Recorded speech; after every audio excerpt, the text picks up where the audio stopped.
모두 누룩을 넣지 말지니 너희가 누룩이나 꿀을 여호와께 화제로 드려 사르지 못할지니라. 처음 익은 것으로는 그것을 여호와께 드릴지나 향기로운 냄새를 위하여는 단에 올리지 말지며 네 모든 소재물에 소금을 치라. 네 하나님의 언약의 소금을 네 소재에 빼지 못할지니 네 모든 예물에 소금을 드릴지니라.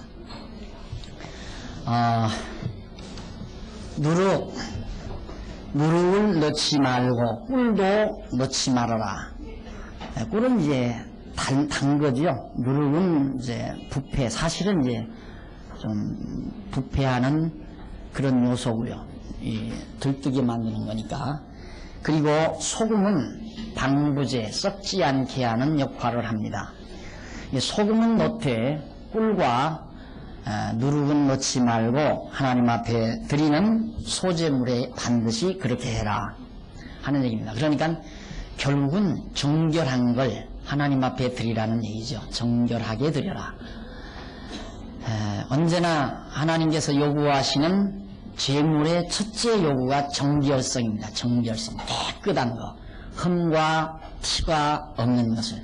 왜 흠과 티가 없는 걸 요구하느냐 하면 흠과 티가 없는 거라야 더러움을 대체할 수 있으니까. 그러니까 더러운 것을 대신할 수 있으니까.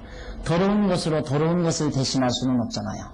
그러니까 깨끗한 것이라야 더러운 것을 대신할 수 있어서 하나님께서는 이런 하나의 상징적인 모형적인 의미를 담아서 소금은 치되 꿀과 또 누룩은 넣지 말고 소재물로 하나님 앞에 드려라. 하나님 등의 교훈을 통해서, 규례를 통해서 소재 예물에 대한 규례를 명해주고 있습니다. 이것은 그리스도 제물에 대한, 영원한 제물이신 그리스도에 대한 정결성, 그의 정결함, 깨끗함, 성결함을 우리에게 보여주는 그런 내용이고요. 깨끗한 것이라야 제물이 될 수 있다는 것을 또 말해주고 있습니다. 그러니까 우리가 이제 아까 로마서 12장에 대한 얘기를 했지만은 보통 요즘에 교회들마다 헌신예배 드리잖아요. 헌신예배 드릴 때 항상 산재물 이 몸으로 하나님께 드리라 했다 해서 이제 로마서 12장 내용을 곧잘 잘 말하거든요. 이 몸을 드리라 했다 해서. 그러니까 하나님이 우리 이 몸을 받는 줄 알아요. 우리의 육신의 이 몸을. 그래가지고 제가 그렇게들 비꼬죠. 젊고 팽팽할 때에는 다 자기 영광 위해서, 자기 쾌락 위해서 살다가 우리 권사님들처럼 틀리도 받고 쪼글쪼글해진 다음에 손자들도 싫어하고 섭해요? 섭할 게 없어요. 저기 있는데. 손자들도 싫어하고 며느리도 싫어하고 냄새 난다고 싫어하고 여기저기 다 싫어하니까 하나님 날 받아주세요 하고 그때나 드리는 그런 얌체가 어디 있어요? 그런 얌체가. 안 그래?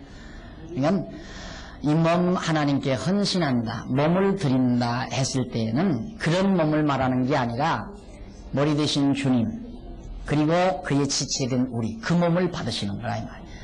그래서 우리가 그리스도를 중심으로 한 교회를 이룬다는 것, 이거 굉장히 중요한 겁니다.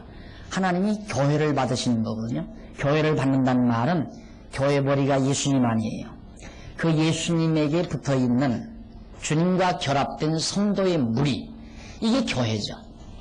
그러니까 그 몸을 하나님이 받으신다 그 말입니다. 그 몸을. 우리 육신의 이 몸을 받는 게 아니라 이 그리스도의 몸은 하나님께서 다 예수님이 정결케 하고 깨끗하게 해서 정말 하나님이 받으시는 아름다운 예물로 하나님께서 연락해 주시는 것이다. 그것이 영적 예배고 산제물이라고 사도 바울이 로마서 12장에서 밝혀주는 내용입니다.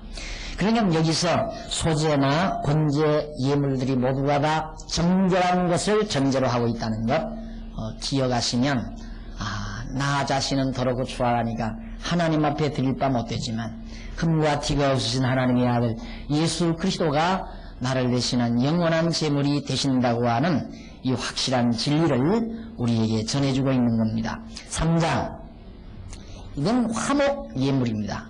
화목제 예물에 대한 규례 내용이 바로 3장에 나오는데 1절로 5절 말씀은 여호와께서 서로 화목제 예물을 드리는 규례입니다.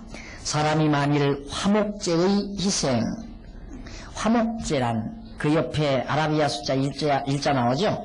그걸 아래 하단에서 보시면 감사제, 화목제, 감사제. 어떤 의미에서는 화목제란 말보다는 감사제란 말이 참 좋죠. 감사제. 근데 이 감사제, 화목제 예물을 드리는 것. 3장 1절로 5절에는 그 말이 나와요. 그 첫째, 1절로 5절까지 만일 화목제의 생을 예물로 드리되 서로 드리려거든 수컷이나 암컷이나 흠없는 것으로 여호와 앞에 드릴지니. 처음에 번제로 드리는 데는 반드시 수컷이어야 되는데 왜? 그건 속죄, 죄를 속해주기 위한 것이니까. 그렇죠? 죄를 속하기 위한 것이니까.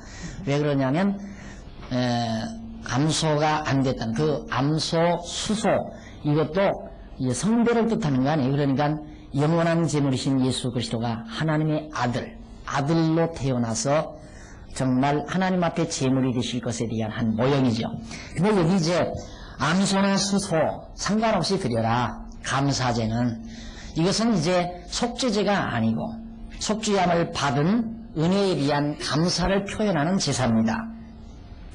그래서 여호와 앞에 드릴지니 2절 그 예물의 머리에 안수하고 회막문에서 잡을 것이요 아론의 자손 제사장들은 그 피를 제단 사면에 뿌릴 것이며 그는 또 그 화목제의 희생 중에서 여호와께 화제로 드릴지니 곧 내장에 덮인 기름과 내장에 붙은 모든 기름과 두 콩팥과 그 위의 기름 곧 허리 근방에 있는 것과 간에 덮인 끝풀을 홍팥과 함께 취할 것이요 아론의 자손은 그것을 단 윗불에 불 위에 있는 나무 위의 번제물 위에 사를지니 이는 화제라 여호와께 향기로운 냄새니라.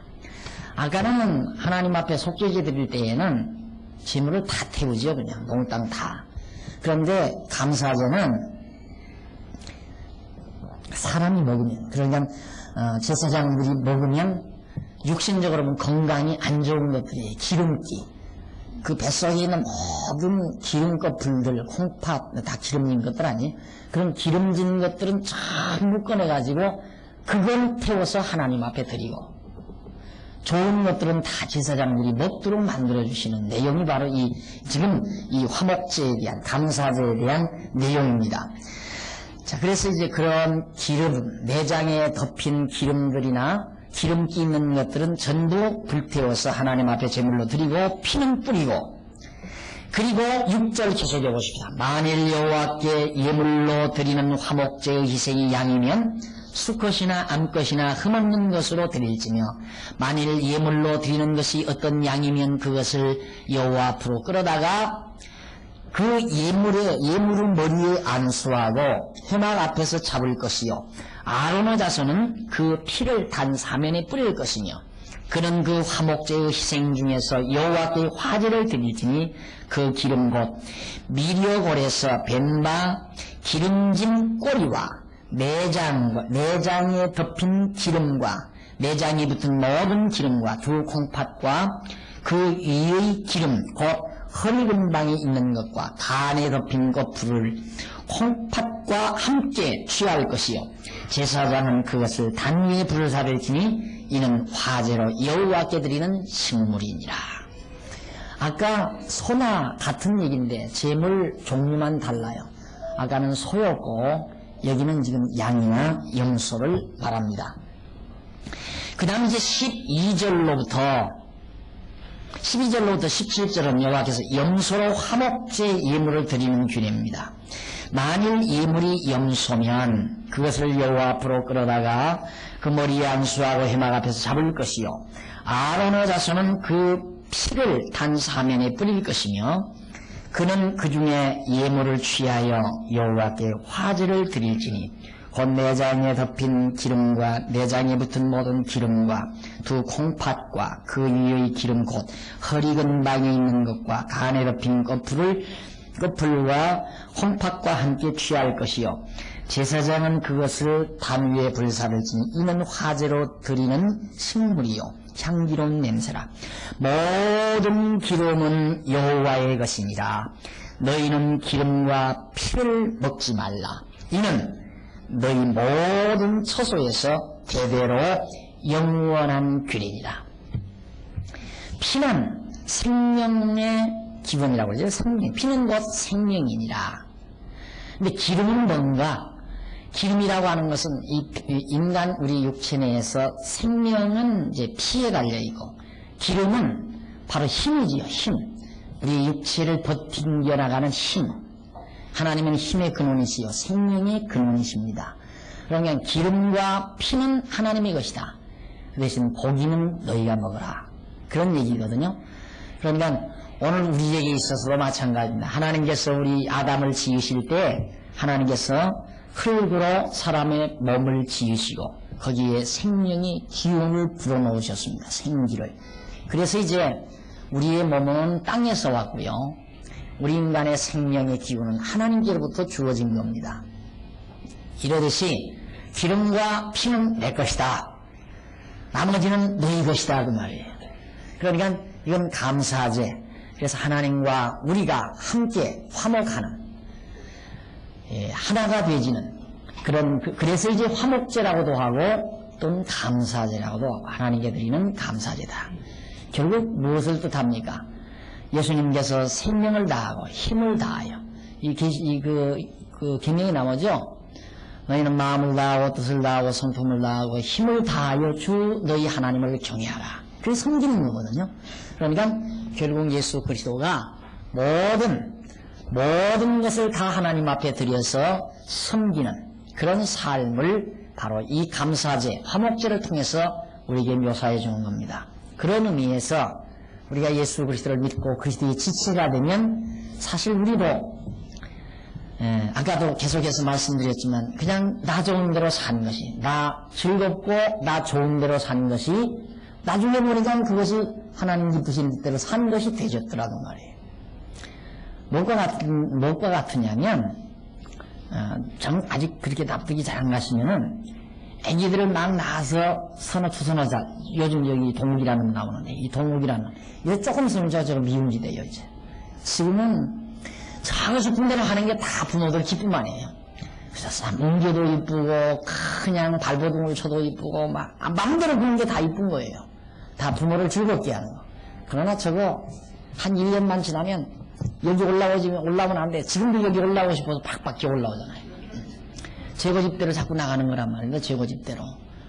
그러니까 그건 어른들의 생각과 아이의 생각이 다른 거죠. 마찬가지로 우리가 하나님 앞에서 어린아이가 돼버리면 그냥 나 좋은 대로 살아가는 것이 하나님 기쁘신 뜻대로 사는 거예요. 그러니까 예수 믿고 산다는 게 힘겹고 고달픈 게 아니에요. 자꾸 많은 사람들이 예수 믿고 사는 게 얼마나 힘드냐 이거예요. 어떻게 믿으려니까? 밥 굶어야죠. 밤잠 안 자야죠. 고함 질러야죠. 생활비 모자란다고 막 그냥 울덩불떡 뛰어내야죠. 그러니 얼마나 힘들어요. 안 그래? 그렇게 하는 것이 예수 믿고 사는 걸로 착각을 하고 있으니까. 그게 아니에요. 그냥 하나님의 은혜를 깨닫고 보면 모두가 즐겁고 감사해서 즐겁고 감사한 가운데서 정말 자기의 생명을 다하고 자기의 뜻을 다하고 힘을 다해서 사는 거예요. 사도 바울이 그렇게 말하잖아요. 사도 바울이 그리스도를 발견한 이후부터 살아도 주를 위해 살고 죽어도 주를 위해 죽는다고 말해요. 근데 바울은 그렇게 사는 게 그렇게 기쁘고 즐거웠다고 그러잖아요. 참 기쁘고 감옥에 들어가서 기쁘해요. 감옥에 들어갔는데도 우리가 일반적으로 보면 감옥에 들어가면 고통스러운 일 아니에요. 그런데 감옥에 들어간 게 그렇게 기쁜 거예요. 사도 바울은. 자, 이런 것들이 모두가 다 신앙 안에서 와지는 무서운 힘인 것입니다. 그래서 생명, 즉 피와 기름은 다 내 것이다 하면서 그것을 화제로 드리는 것이 곧 화목제물이다. 화목예물 드리는 규례다 라고 가르쳐주고 있습니다. 그 다음 이제 4장에 넘어가서 보면요, 4장 1절로 12절에 보면 제사장을 범죄시, 그러니까 속죄제 예물의 규례, 속죄제를 죄를 속하기 위해서 드리는 예물의 규례가 나옵니다. 이 4장에 나오는데 1절로 12절에서는 제사장을 범죄 시에 속죄 의무를 드리는 규례가 나와요. 제사장이 범죄했다, 죄를 졌다. 그때 어떻게 할 것이냐, 그때에 제물 드리는 규례가 나옵니다. 여호와께서 모세에게 일러 가라사대 이스라엘 자손에게 고하여 이르라. 누구든지 여호와의 금령 중 하나라도 그릇 범하였으되, 여호와의 금령 중 여호와께서 하지 말라고 명하신 것 가운데 하나라도 그릇 범하였으되, 만일 기름 부음을 받은 제사장이 범죄하였으면, 하나님께서 다 기름 부어서 거룩하게 해놓은 제사장이 또 범죄했다고 하면 어떻게 할 것인가? 백성으로 죄를 입게 하였으면, 제사장이 범죄하여 제사장 자체가 죄를 지어가지고 백성들에게 그 죄의 을을 입게 하였으면, 그 범한 죄를 인하여 흠없는 수송아지로 속죄 제물을 삼아 여호와께 드릴지니, 곧 그 수송아지를 회막 문 여호와 앞으로 끌어다가 그 수송아지 머리에 안수하고 그것을 여호와 앞에서 잡을 것이요, 기름 부음 받은 제사장은 그 수송아지의 피를 가지고 회막에 들어가서 그 제사장이 손가락에 그 피를 찍어 여호와 곧 성소장 앞에 7번 뿌릴 것이며, 제사장은 또 그 피를 여호와 곧 회막 안 향난 뿔에 바르고 그 송아지의 피 전부를 회막문 앞 번제단 밑에 쏟을 것이며, 또 그 속죄 제물 곧 송아지의 모든 피를, 모든 기름을 취할지니, 곧 내장에 덮인 기름과 내장에 붙은 모든 기름과 두 콩팥과 그 위의 기름 곧 허리 근방에 있는 것과 간에 덮인 껍풀을 콩팥과 함께 취하되 여호와께 희생의 소에게 취함같이 할 것이요, 제사장은 그것을 번제단 위에 불사를 것이며, 그 수송아지의 가죽과 그 모든 고기와 그 머리와 다리와 내장과 똥 그 모든 송아지의 전체를 진 바깥 재버리는 곳인 정결한 곳으로 가져다가 불로 나무 위에 사르되 곧 재버리는 곳에서 살을 찝니다. 여기는 또 특이하죠. 여기서 이제 제사장이 만약에 범죄를 하게 되면 소를 한 마리 데려다가 수소를 가져다가 안수하고 이제 죄를 전가시키는 거죠. 그리고는 피를 흘려서 여기 향단 뿔에다가 바르고, 그 다음 이 안에다가 피를 뿌리고, 이 안에도 뿌리고, 이 제단 밑에다가 피를 다 부어버리고, 그리고는 기름은 전부 여기다가 불태워버리고, 나머지는 내장이든 고기든 가죽이든 할 것 없이 몽땅 밖에 나가서 진박, 이스라엘 백성들이 여기 이제 진 치고 이렇게 살잖아요. 이런 진을 쭉 둥그렇게 치고 사는데 이 진 바깥에 나가가지고 거기 가서 완전히 다 불태워버리라 이 말이에요. 거기 다 불태워버리라. 그래서 이제 이 진박기라고 하는 말은, 영문박기라는 말 많이 들어보셨죠? 영문박기. 그래서 예수 그리스도께서 영문 밖에 나가서 희생의 제물로 죽으셨다. 속죄제를 위한 제물이었거든요. 그래서 예수님이 영문 밖으로 끌려가가지고 골고다 언덕에 가서 십자가에 못 박혀 죽으실 것에 대한 하나의 확고하고 분명한 예고 내용입니다. 예언 내용. 그 예언이 그대로 한치도 틀림없이 이루어졌다 이 말이에요. 한치도 틀림없이.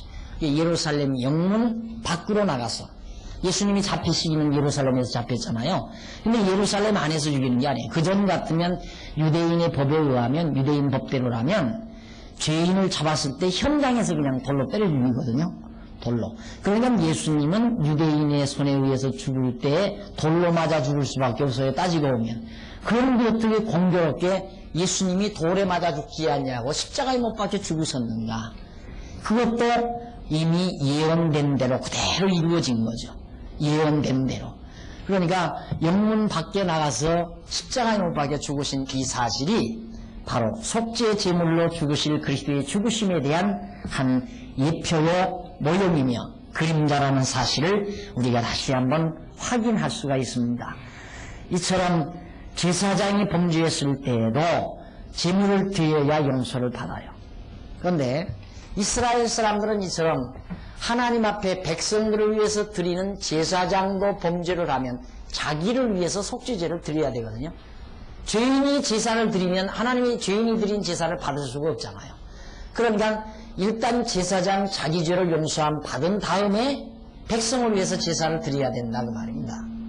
그러기 위해서는 반드시 불완전한 제사장, 죄 있는 제사장이 자기를 위해서 속죄제를 드려야 했지만은 예수 그리스도는 의인이기 때문에 죄가 없으신 분이기 때문에 자기를 위해서 제사할 필요가 없느니라. 그것이 히브리서 기자가 예수 그리스도의 제사의 우월성을 강조하면서 말해주는 내용입니다. 그러니까 무슨 얘기냐면 이스라엘 사람들은, 이스라엘 백성들은, 이스라엘 제사장들은 이런 제사, 짐승을 통해서 자기를 위해서 제사를 드리고 백성을 위해서 또 제사를 드리던 이런 제사들을 통해서도 이스라엘 백성들은 하나님 여호와를 찬양하며 하나님 경외했다 이거죠.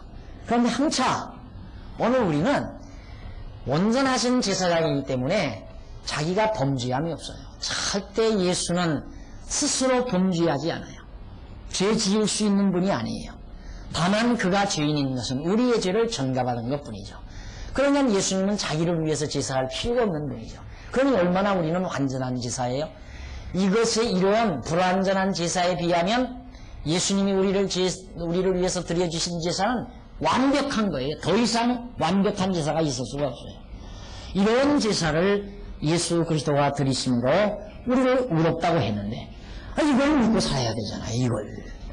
이걸 믿어야 진짜 참 믿음 아니에요.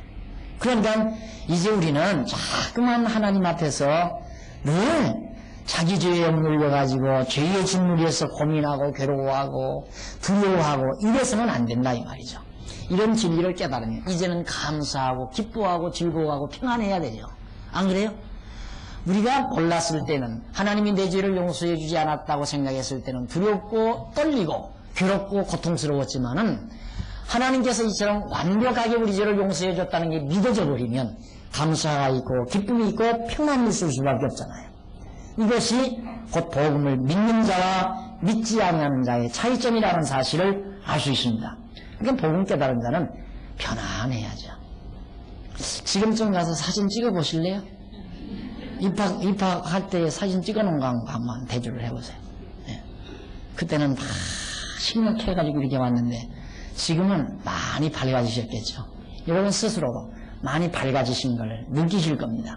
그런데 앞으로 7년 상상만 해도 야 내가 그때쯤 가면 어떻게 변화되어 있었을까 한번 스스로 상상해 보십시오. 대단한 변화가 옵니다. 대단한 변화가. 알았습니까?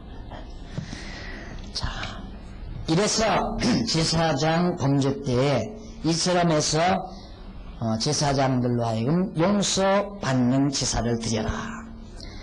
13절로부터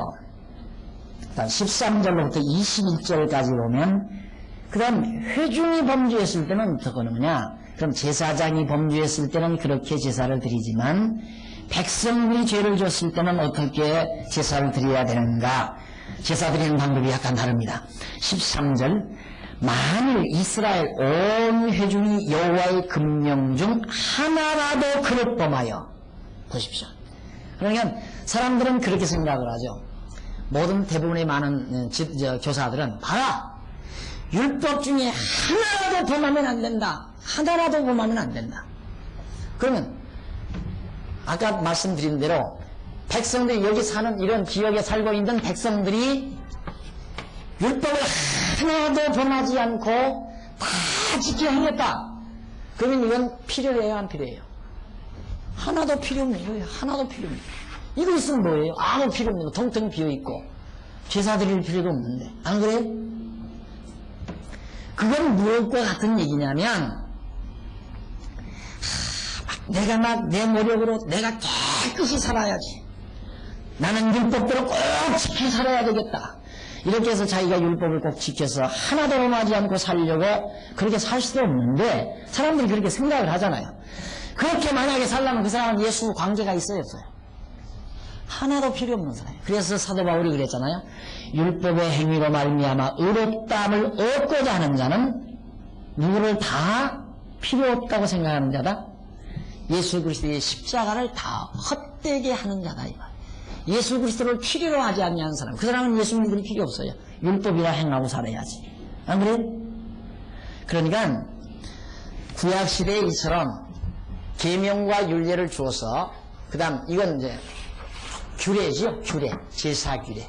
이 성전은 제사규례고 백성들에게 명령하신 것은 계명과 율례를 명령하고 살인하지 말라, 도둑질하지 말라, 간음하지 말라, 거짓말하지 말라, 부모를 공경하라, 안식일을 기억하여 거룩하게 지키라, 계명 등 각종 율례들을 많이 주었죠. 무엇은 뭐 어떻게 하고 소가 죽었을 때 어떻게 하고 남의 것은 도둑질했을 때 어떻게 하고 우리 다 배웠잖아요. 그런 율례들을 준 것 가운데 하나라도 범하면 반드시 속 끌고 와야 돼요. 영속 끌고 와야 돼요. 그러니 인간으로서 어떻게 날마다 하나라도 안 범할 수가 있느냐 이 말이에요. 그러니까 매일 가져와야 돼요. 매일같이. 그러니 여기서는 매일 타야 되고 매일 연기가 나야 되고 냄새가 나야 되고 그래야 또 누구도 먹고 살 게 있어요. 제사장들도 그래야 먹고 살 게 있잖아요. 왜 그랬는가? 그게 문제예요. 왜 그러면 하나님은 그렇게 하셨는가? 왜 그랬다고 그랬죠? 퀴즈 문제 하나니까요. 왜 저거? 그렇죠. 여호와 하나님 잊어버리지 않게 하려고. 목적은 단 하나예요. 여호와 하나님 잊어버리지 않게 하려고. 안 잊어버리게 하려고. 자, 그래서 우리가 여호와 하나님 잊어버리지 않고 산다는 것이 얼마나 중요한가. 백성들을 모두 회막 주변에 뺑 둘러놓고. 그러니까 이게 뭡니까? 이 성막이라는 게 이게 결국 이 안에 성막도 있죠, 제물도 있죠, 제사장도 여기서 활동하죠. 성막, 제물, 성전, 제물, 제사장 이게 다 메시아 상징이라고 그랬잖아요. 그리스도의 삼직 바로 그 삼직이 아니라 메시아, 예수 그리스도, 성전 대신 예수 그리스도, 제물 대신 예수 그리스도, 제사장 대신 예수 그리스도. 그리스도에 대한 모형이란 말입니다. 결국 오늘 우리가 누구 바라보고 살아라? 예수를 바라보라. 예수를 바라보라. 우리 예수 그리스도 바라보고 사는 삶 똑같은 얘기예요. 똑같은 얘기. 우리가 그리스도를 바라보는 한 누구 안 잊어버려요? 누구 안 잊어버려요? 하나님 여호와 안 잊어버리잖아요. 잊어버릴 수가 없죠. 여호와 하나님께서 약속대로 예수 그리스도로 보내셔서 나를 대신해서 다 죽으시게 하고 나를 용서해 주시고 구속해 주시고 하나님의 아들 삼아 주시고 잊을 수가 없잖아요.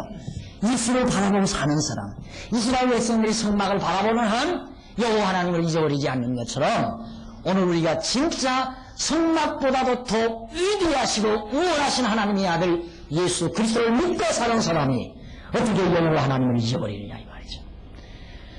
예수 그리스도를 믿고 사는 사람이 여호와 하나님을 안 잊어버리고 사는데 여호와 하나님을 안 잊어버리고 사는 자가 어떻게 도둑질하고 어떻게 거짓말하고 거짓말 안 하는 게 아니라 안 해지는 거죠. 욕심 안 부려지는 거고 여호와가 기억나니까 여호와가 나눠준 대로 우리는 갖는다. 만나다 보니까 욕심껏 거둬들였다고 해서 다 필요 없는 거더라. 삼풍 사장하고 나하고 누가 부자예요? 제가 부자 아니에요. 삼풍 사장보다. 욕심 부린다고 해서 내 것 되는 거 아니에요. 지금 버리세요. 지금 이 말씀 듣는 이 순간 아직도 마음속에 뭐 욕심이 있거든요. 그 부질없는 일, 다 부질없는 일. 다 버리세요. 깨끗이. 그래야 마음에 평안이 와요. 그거 어떻게 버려지는가? 여호와가 믿어져야 버려져요. 여호와가 믿어져야. 다 모든 것 하나님이 작정해 놓으시고 작정대로 주신다. 어저께 오늘 오셨나 모르겠네요. 목사님 이럴 경우에 어떻게 해요? 어떻게 할까 생각하지 마세요. 하나님 어떻게 하시나 하고 기다리세요. 하나님이 어떻게 하시나 하고 기다리라면 여러분이 우리가 살아가면서 정말 암담한 때가 있잖아요. 이거 어떻게 하고 자기가 어떻게 문제를 해결하려고 발부둥치다가 보면 도리어 더 큰 함정으로 빠져들어가요. 그러니까 도저히 어떻게 할 길이 없을 때는 가만히 있어요. 그냥 가만히 있으면서 하나님 어떻게 하시나 보자 하고 그렇게 기다리는 자가 진짜 여호와 하나님을 믿는 자예요. 왜 기다리는가? 하나님은 계획이 있을 거 아니냐 이거예요. 쉽게 말하면 하나님 여호와께서 나에 대한 분명한 어떤 뜻이 계시고 분명한 계획이 있어서 나를 이곳에 인도에 데려다 놨으니까 한번 기다려보자. 제가 목사님들 밖으로 좀 나가십시오 그러니까 목사님들은 뭔 말인지도 모르고 다 나가셨잖아요. 나가셔가지고 자기들 쓰고 나가라고 했으니까 야 우리가 뭐 어떻게 해보자 해봤댔자 말짱한 소리예요. 헛거예요. 제가 나가야죠. 왜? 내가 계획이 있으니까. 가서 목사님들 이렇게 합시다. 이렇게 가만히 기다리는 일밖에 없어요. 그냥 기다리는 일. 기다리면 다 해결되는 거. 안 그래? 그 비밀을, 그 진리를 찾아야 진짜 평안함이 와요.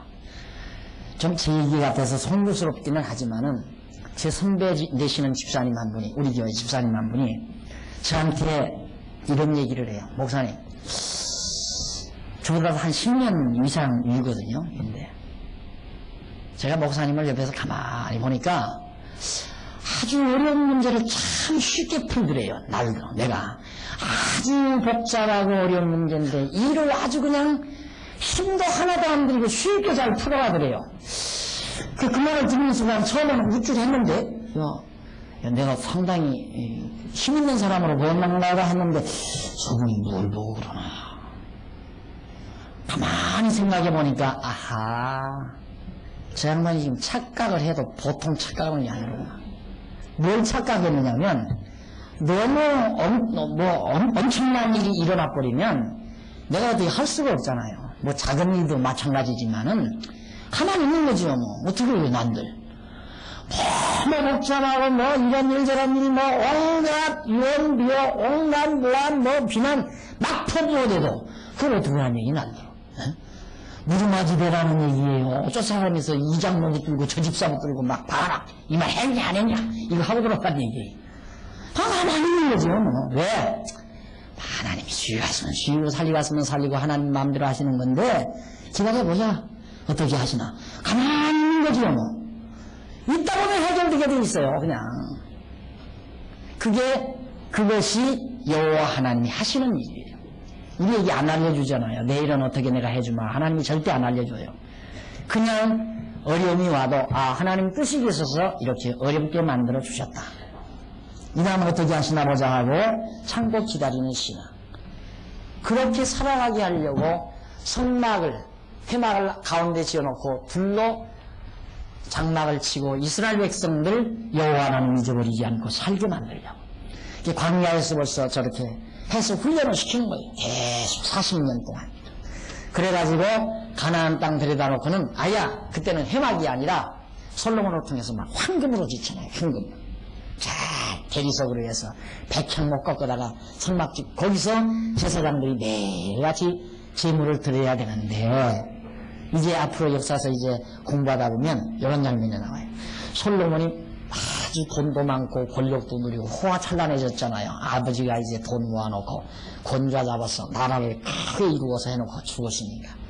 솔로몬이 주책 없이 이방으로부터 많은 예쁜 여자들을 1000여 명을 데려다 놓고 온갖 쾌락과 온갖 명화를 누리며 살았어요. 그 하나님 잊어버리죠. 그리고 그 여자들이 들어오면서 자기들이 섬기는 우상들을 전부 다 가지고 왔어요. 갔다가 어디다? 이 성전 하나다 전부 다 갖다 안치해 놨어요. 우상들을. 그러니까 예루살렘 성전 들어가면 전부 이방 여자들이 가지고 온 우상들로 꽉 들어차 있다 이 말입니다. 그러니 거기서 제사가 드려져요.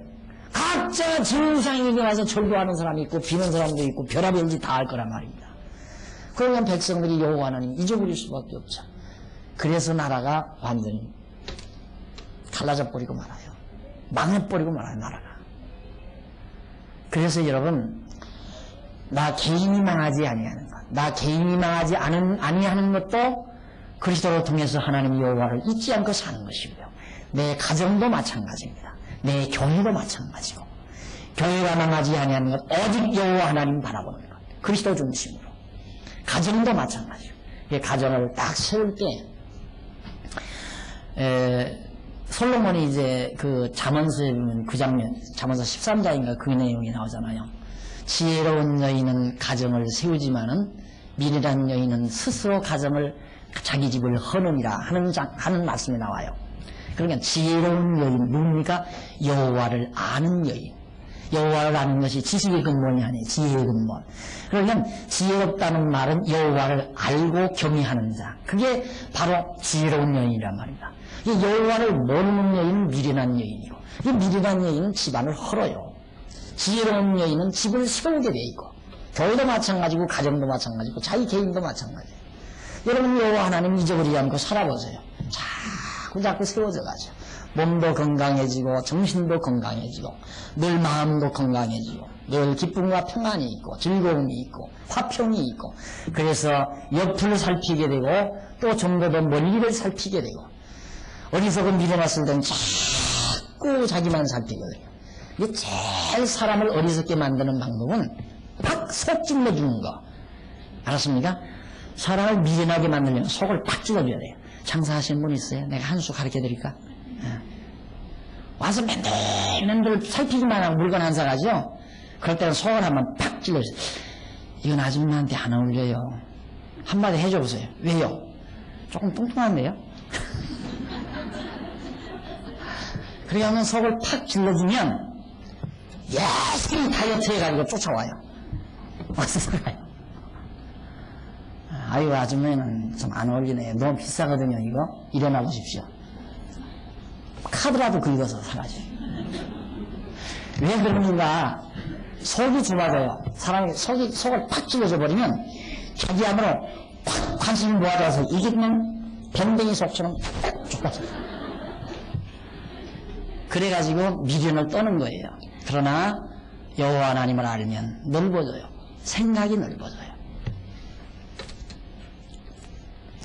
마음이 넓어져요. 생각이 넓어져요. 그래서 모두를 살펴요. 많이를 살펴요. 깊이를 살펴요. 그래서 실수하지 않게 되고요. 그래서 이길 수 있게 되고요. 그래서 마음에 평안이 있게 되고요. 그래서 인내력도 생기게 되고, 그래서 여호와 하나님 잊지 않고 산다는 것이 가장 지혜로운 일이다 하는 걸 솔로몬이 그래서 이 얘기인 거예요. 자기가 여호와 잊어버리고 나라 망쳤거든요. 쾌락에 빠져가지고 여호와 잊어버렸단 말입니다. 백성들이 자기가 잊어버리니까 백성들도 다 잊어버려가지고 나라가 먹은 나버렸다 이 말이죠. 그러니까 하나님 여호와를 잊어버리지 않고 기억하고 살게 하기 위해서 계명과 율례를 주시고 규례를 주어서 이 조화된 관계를 통하여 하나님 여호와를 잊지 않게 하려는 것. 그러니까 자, 살인하지 말라 했는데 내가 살인했다요. 아휴, 살인하지 말라 계명 중에 그래. 내가 어떡할까? 소 잡아가지고 가야지. 양 잡아가지고 가야지. 왜? 여호와 하나님이 잡아오라고 그랬으니까. 그러면서 전부 여호와 하나님을 늘 기억할 거 아니에요. 그래서 오늘 우리는 그런 복잡한 문제가 아니죠. 예수 한 분만 안 잊어버리면 돼요. 꼭 붙으십시오. 예수 그리스도 놓치지 마십시오. 살아있는 거라고 바꾸지 마십시오. 그리스도 놓치는 순간 근심 걱정이 와요. 예수 그리스도 놓치는 순간 욕심과 증오가 찾아와요. 예수 그리스도를 잊어버리는 순간 여러분에게 소망이 없어져 버려요. 인내력이 사라져 버려요. 사람이 사악해져 버려요. 그러나 그리스도를 여러분들이 놓지 않고 그리스도와 더불어 살고 그리스도 안에서 사는 순간 평안함이 있어요. 감사가 있어요. 기쁨이 있어요. 이웃에 대한 사랑이 있어요. 그래서 내게 행복이 자리 잡게 돼 있는 것입니다.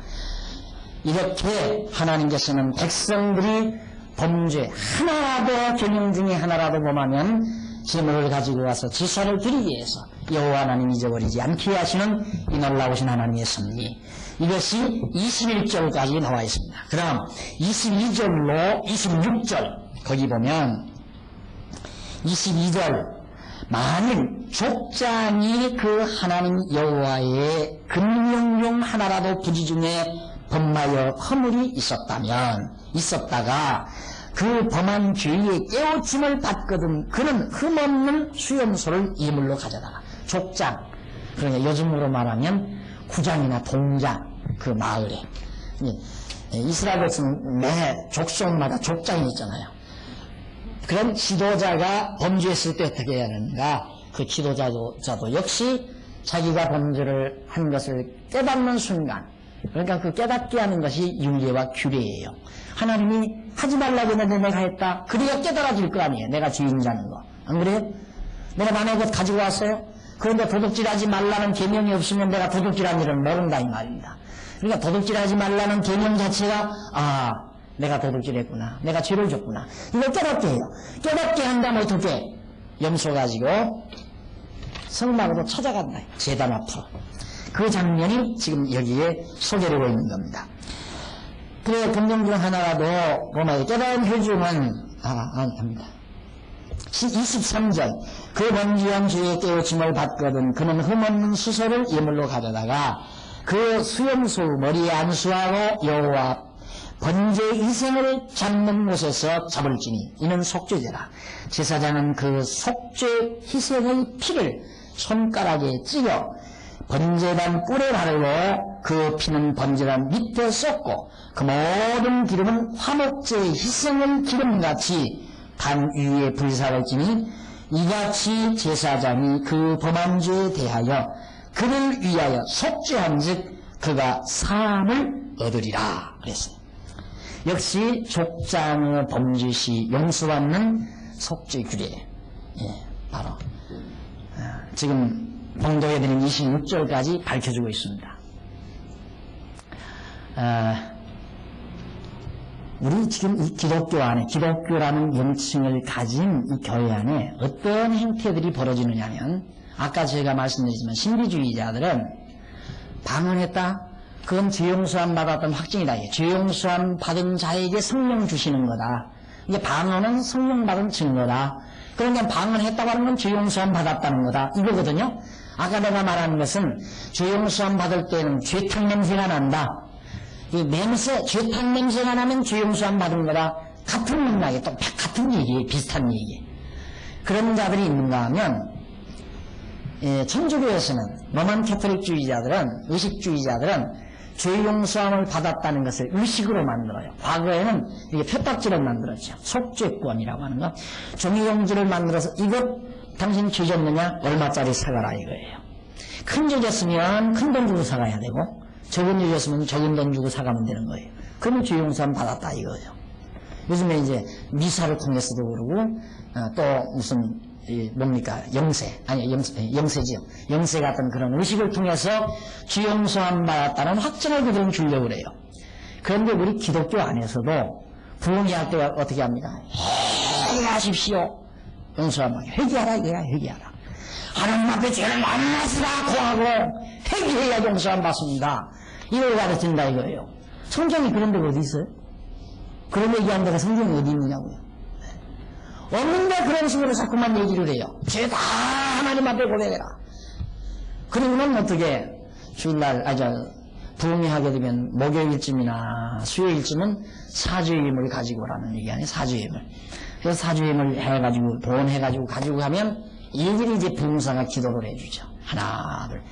이 자네가 이러저 실수를 해서 많은 죄를 저질렀습니다. 이게 아주 큰 죄, 남에게 말 못할 무서운 큰 죄가 있는 분은 조용히 강사실로 오십시오 그래요. 그때는 돈 조금 갖고 안 되잖아요. 여럿이 낼 때는 그냥 얕든지 두껍든지 그냥 내버리니까 누가 낸지 모르니까 그냥 그럭저럭 넘어가지만 혼자서 딱 찾아갈 때는 하나도 말입니다. 딱 만져보면 이게 수표인지 안 그러면 1,000원짜리 2장인지 석장인지 대략 짐작이 가니까 두꺼워야 되고 빳빳해야 되고 이게 큰 돈 가지고 가야 돼. 그럼 그러기 위해서 이제 사죄기도를 해주는 거예요, 부흥사. 그렇게 되면 이제, 그렇게 기도를 받고 나오면, 아유, 후련하다. 이제 용서함 받았나 보다. 그래, 언젠가 그런 일이 있었다고 그래요. 부흥회를 하는데 막 부흥사가 와서 다 죄 용서했습니다. 예수 그리스도가 피 흘림으로 우리 죄를 다 용서했습니다. 계속 그러더니만, 그런데 제가 주님 앞에 다녀왔는데 예수님이 다 한 가지 죄만은 아직 용서 못했다고 그러더래요. 한 가지 죄만은. 그 죄가 뭔가? 살인죄다. 낙태죄. 자, 지금 현대사회에서 낙태죄 안 진 사람이 어디 있어요? 대부분. 전부 다 낙태한 사람이 거의 대부분인데 이 죄만은 용서하는 거 있다. 이 죄. 이 죄를 위해서 내가 특별히 기도를 해주겠다. 막 콧물 눈물이 벌어지고 막 전까지는 막 좋아서 다 그랬는데 그 말이 딱 떨어지니까 막 찬물이 쫙 끼어지면서 여기서부터 훅 울기 시작하면 완전히 눈물바다가 돼버린 거예요. 내일은 제가 이 죄를 위해서 특별히 여러분을 위해서 기도해 주겠습니다. 사주의 힘을 가지고 오십시오. 그래가지고 쫙 뭉땅뭉땅 해가지고 이제 가지고 가는데 인질이 쫙 나서 기도해놓고는 그 다음 그 밤에 기도해놓고는 몽땅 나오는 거 딱 갖고 밤중에 그냥 도망가 버렸어요.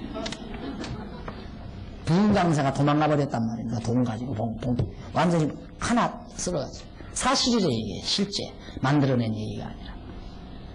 왜 그러는가?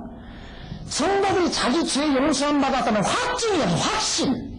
믿음이 하는 말이에요. 믿음이. 그래서 지금도 그러잖아요. 또 이제 그렇게 하는가 하면 요즘에는 아주 신사적으로 또 하는 데가 있습니다. 신사적으로.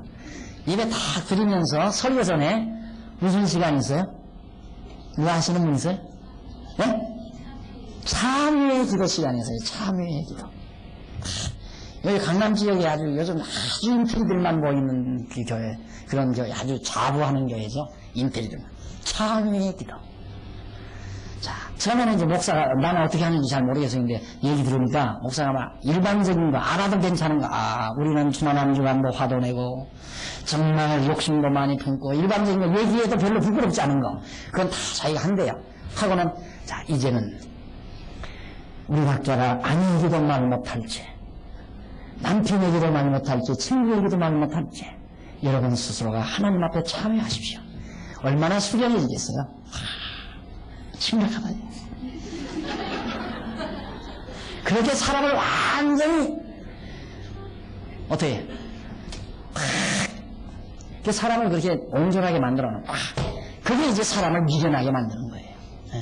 일단 그렇게 사람을 미련하게 만들어 놔야 분별력이 약해서 그 다음 무슨 설교를 해도 아니냐, 무슨 설교를 해도 다 이 분별력이 약해지니까.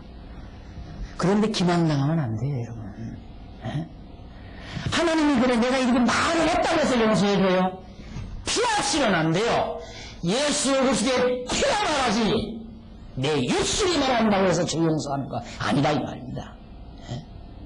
하나님 지난 한 주간에 내가 어쩌고 했어요. 그랬다고 용서되는 게 아니에요.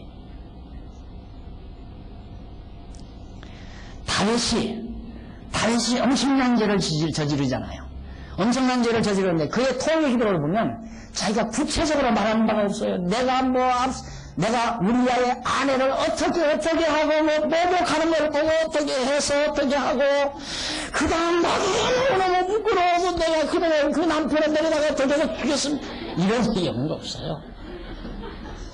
죄 중에서 잉태해서 죄 중에는 아니다. 본질적인 얘기죠. 우리 근본적으로 죄인 아니에요.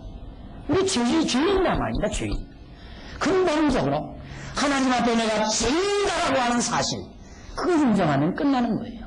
그런데 이런 더럽고 추악한 죄인을 주여 나에게 세마포를 펴주셨습니다. 이렇게 나와야지. 왜 울겠냐 울어. 울려면 감격의 눈물을 흘려야죠. 감격의 눈물. 비통의 눈물은 인간을 최고 약하게 하는 겁니다. 강한 자만이 감동의 눈물을 흘릴 수 있습니다. 여러분, 남자는 비통의 눈물을 흘리면 안 돼요. 그러니까 여러분 여자분들, 비통에서 우는 남자하고 사는 사람 참 이상한 여자입니다. 그러나 감동에서 우는 남자, 멋있는 남자입니다. 진짜 강한 남자예요. 근데 감동의 눈물 없는 남자, 그 뻣뻣한 인간하고 어떻게 살아 또? 돌멩이 같은 인간하고 차갑고 막 냉하고 감정도 없고 텔레비 보다가 감동적인 순간이 나오면 후끈해가지고 양볼에 누구리 쭉 흐르는 남자. 이런 남자는 강한 남자입니다. 하나님의 은혜를 신경하고 감동에서 우는 남자. 남자만이 아니죠. 죄송한 게 여자분들이 많은 거. 여자도 마찬가지예요. 여자도 완전 기통에서 우는 여자. 정말 골치 아픈 여자입니다. 진짜 골치 아픈 여자. 감동해서 정말 맛있는 음식만 먹어도 고향에서 고생하는 친정어머니 생각해서 나를 길러주시고 나를 이렇게 키워주신 어머니 생각에 감동해서 잠시 눈시울을 뜨겁게 데필 수 있는 여자. 강한 여자예요. 그래서 우리는 이제 다 슬퍼서 통곡하고 그런 거 없어요. 우리 신앙은 절대 그런 거 없어요. 감동, 감격. 정말 이른 아침 번뜩 건강한 몸으로 일어나면서도 주여 오늘 아침도 나에게 또 한 날을 건강하게 시작할 수 있게 해주십니다. 이런 감동을 간직하고 이른 아침 침대를 벅차고 일어날 수 있는 그런 힘을 가지고 있다면 이것이 정상적인 그리스도인의 삶이라 말입니다. 하루 생활을 마치고 마지막 대문의 최인종으로 들어서는 순간 하나님 오늘 하루도 나를 무사하게 지켜주었습니다. 감동을 가지고 안방을 들어서고 가정을 들어설 수 있는 남자라면 건전한 신앙을 가진다면 마찬가지로 여자도 마찬가지죠. 이것이 감동으로 여겨져요. 항상. 왜? 내 죄를 용서해 주셨다는 확신이 와야 돼요. 이게 와야 된다 이 말이에요. 그것이 무슨 사람의 기도를 통해서 오는 게 아니에요. 해도 끝이 없어요. 해도 용서했을까? 지난 주일날 내가 이 참여했는데 또 주일날 가니까 여러분 아내에게도 말 못하고 남편에게도 말 못하고 저는 여러분이 직접 참여하십시오. 또 생각해지는 거야. 이거. 죽는 날까지 우리 죽는 날까지 맥을 못 추는 거죠. 그러니까 천주교인들 보십시오. 꼼짝 못해요. 한 번 거기 얻어 걸려면 못 빠져나옵니다. 왜? 전부 등록문화대로 다 들어가고 얘기했으니까. 신부님, 사장님, 저는 언제 며칠 날 언제 어디서 어떻게 이렇게 했거든요. 부끄러워 죽겠어요. 용서해 주세요. 성부와 성자와 성령의 이름 높이노니 해놨으니 저 신부가 내 죄를 다 알고 있으니 거기에 하나 되고 있을 사람이 어디 있어요. 다 그 짓 하지 마요. 아무한테도 말하면 안 돼요. 부부사람께서 쫑알쫑알 다 얘기하고 제가 남편하고 결혼 전에요 인집 총각하고요 사랑을 나누다가 어떻게 참 진실하고 똑똑하네요. 그런 소리 하는 거 아니에요. 아내가 하나님 다 알아요. 여러분 모든 추악한 죄 다 알고 있단 말입니다. 그 모든 죄를 용서하기 위해서 예수님 2000년 전에 오셔서 죽으셨는데 이미 보장만큼 확실한 게 어디 있느냐 말입니다. 이거 있으면 더 확실한 것이 예수 피 있으면 됐지. 퍼스너 되십시오. 절대 약해지지 말고 하나님이 나를 용서했는데 용서하셨다요. 그리스도 하나님 앞에 있고 나는 이것을 그리스도로 올 수 없다. 이런 확신을 가지고 사서야 여호와의 은혜가 감격적으로 우리에게 다가오고 내가 여호와를 경외한다는 것이 얼마나 감사한가를 깨닫게 되죠. 기쁨과 즐거움 중에 하나님 경외하는 거예요. 찬송하고요. 절대 기존에 여러분들이 가졌던 그런 회귀하고 자복하고 사죄하고 이런 쓸데없는 생각 일절 잊어버리십시오. 우리는 진리가 하나님의 말씀이 우리에게 확신을 주는 거지 어떤 제도나 형식이나 어떤 수단과 방법을 통해서 우리에게 확신이 오는 거 아니에요. 불만사가 자기가 뭔데 기도했다고 해서 내 죄가 용서돼요. 안 그래요? 죄가 죄 때문에 17살 때부터 10대 후반부터 고민한 사람 아니에요. 그래서 죄 문제 해결하는 명수예요. 제가 명수. 죄 문제 해결 방법은 완전히 끝내주는 사람이에요. 내가 해결해 주는 게 아니에요. 이걸 하라 이거야. 예수만 한 번 믿어봐라 이 말이에요. 예수만 발견해봐라. 하나님이 여호와인 것만 믿어봐라 이 말이에요. 그러면 죄 문제 깨끗하게 해결되니까 하나님의 용서와 자비 분명하니까 그래서 거기에 매이지 않아요. 자유함이 있어요. 편안함이 있어요. 그리고 감동이 있어요. 자, 자유함이 있고 편안함이 있다니까 마음대로 지져도 되느냐 이러고 또 얘기해요. 아유, 또 얘기해야 되나 그 얘기? 안 해도 되잖아요 이제. 어떻게 마음이 편안하고 즐겁고 편안한 자가 또 가서 범죄를 해요. 범죄하는 건 쉬운 건데 괴로운 건데 괴로운 짓 마음 편안한 자가 괴로운 짓 하고 싶어요? 여러분 같으면 하고 싶겠어요? 마음 편안한 사람이? 아니 자기 집에서 편안하게 사는 사람이 남의 집에 가서 그렇게 살고 싶겠느냐 말이다. 그 본능적으로 안 되는 거예요. 그러니까 문제는 죄를 안 짓려고 노력하지 말고 죄 용서함 받았다는 진리를 깨닫고 기쁨을 얻으려고 노력을 해야 돼요. 그래서 마음의 평안과 기쁨을 얻게 되면 마음이 기쁘고 평안한 사람이 마음이 괴롭고 고통스러운 일을 하기가 싫단 말이에요. 해보니까 괴롭거든요. 나 안 할래. 나 결혼 안 할래. 당장 결혼하니까 안 해지잖아요. 안 한다고 하면 결혼이가 안 한다. 생각해보세요. 박 목사들. 목사님.